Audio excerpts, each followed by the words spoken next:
Malapit na naman mag-end season pero si Zenjiro ay mayroon lamang 88 matches 69 na win rate ngayong buong season. Halos lahat ng laro niya ay si Fanny lang ang ginagamit nito, meron siyang 85 matches rito na mayroong 70 win rate. Kaya sa mga gusto magpasama kay Zenjiro, pasensya na kayo dahil bihira lang ito makapaglaro.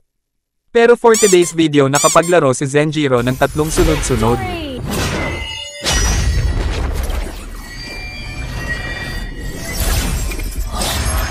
Kaya kahit medyo late na nakaabot na ito ng mythical honor. Wala kaming pakialam! Kaya panoorin natin ang mga nangyari sa first game. Habang matiwasay na nagpa-farm si Benecutie, inagaw ni Zenjiro ang buhay nito pati yung red buff tuloy na damay. Nakakasama ng loob. Pagdalaw ni Zenjiro sa top lane, muntikan na niyang makita ang liwanag. Kaya naman agad-agad niya binalikan ng mga ito at pinuksa.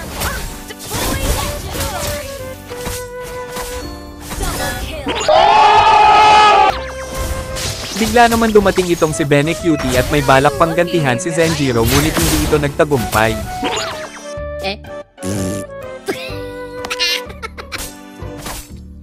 Matapos makapag-buff na mataan ni Zenjiro na inaaway ni Boy Sundot si Aling maliit, kaya pinaltukan niya ito.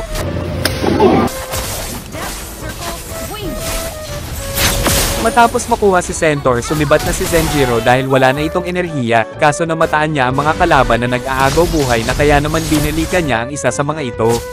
Dito napitas na naman niya si Benecutie. Ako lahat ang masama? Ikaw ang mabuti? Dito parang snatcher lang si Zenjiro dahil matapos niyang agawin ang buhay ng mga kalaban, mabilis lang itong sumisibat palayo. Matapos kunin si Centaur, pumitas muna si Zenjiro at kumuha ng buff. At dito na nila tatapusin ang unang digmaan.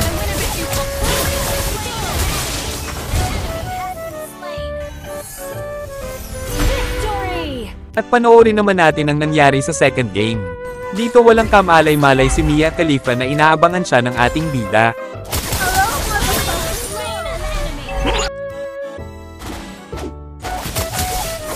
Mabait naman pala itong core ng kalaban dahil sa kanya nagkaroon ng turtle buff ang pangkat ni Zenjiro. Ang galing! Ang galing! Dito pipitasin sana niya si Hisoka. Kaso wag na lang daw pala. Si Mia Khalifa tuloy ang napitas. Dito sa likod ni Hisoka nahampas tuloy siya ng maso. Bigla na lang lumitaw yung mukha ni Mia Khalifa sa top lane, kaya agad ito pinuntahan ni Zenjiro. Gago! May namumuong digmaan sa blue buff ng kalaban kaya agad nakigulo doon si Zenjiro. Dito napitas niya ang core ng kalaban, ngunit hindi nito nakuha ang blue buff. A few moments later. Bumalik ulit doon si Zenjiro at dito nakuha na niya ang blue buff. Madadamay sana si Alpha, buti na lang nakatakas ito sa kapahamakan. Sorry. Muli na naman sila pinagtagpo ng kapalaran, kaya pala ang lakas ng loob nitong Alpha dahil may kasama siya, hindi niya alam na hindi siya nito matutulungan. Nakakasama ng loob. Nagkaroon ng digmaan sa gitnang bahagi ng mapa at dito matapos mapuksa ni Zenjiro si Hisoka, sumibat na ito para makapag-push.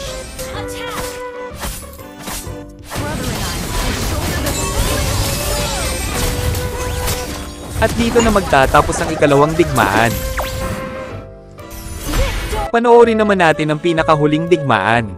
Para masigurado ang tagumpay, dinalawan agad ni Zenjiro ang bot lane.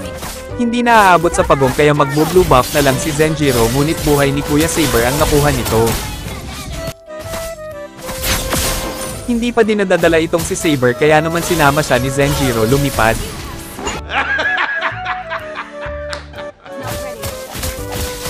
Matapos mapitas si Mia Khalifa, si Zenjiro naman ang sumalakay kay Saber, may kasama pang freestyle.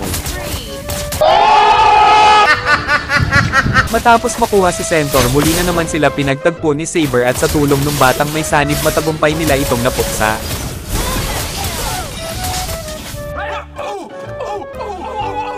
Matapos mabasag ang tore, nagpakita si Silayo na damay patuloy ito sabay freestyle pa uli.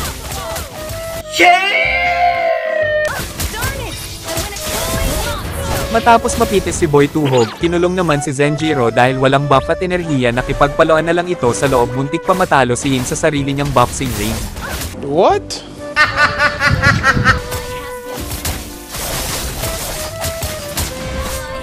Matapos mapitas muli si Boy Tuhog, walang takot na sumalakay si Zenjiro at doon muli na naman siyang kinulong sa boxing ring. Kaya naman hindi na niya hinayaan pang makalabas ng buhay doon si Boy Suntok. Lagi na lang pinagtatagpo ng tadhana si Zenjiro at Boy Tuhog, lagi tuloy itong natitigo. Para matuto si Boy Suntok, muli na naman itong pinuksan ni Zenjiro, sabay niya pa itong pinakitaan. Ang galing! Ang galing! Kinuha na nila si Centaur upang tulungan sila nito na tapusin na ang pangatlong digmaan. Maraming salamat sa inyong panunood at sa inyong suporta.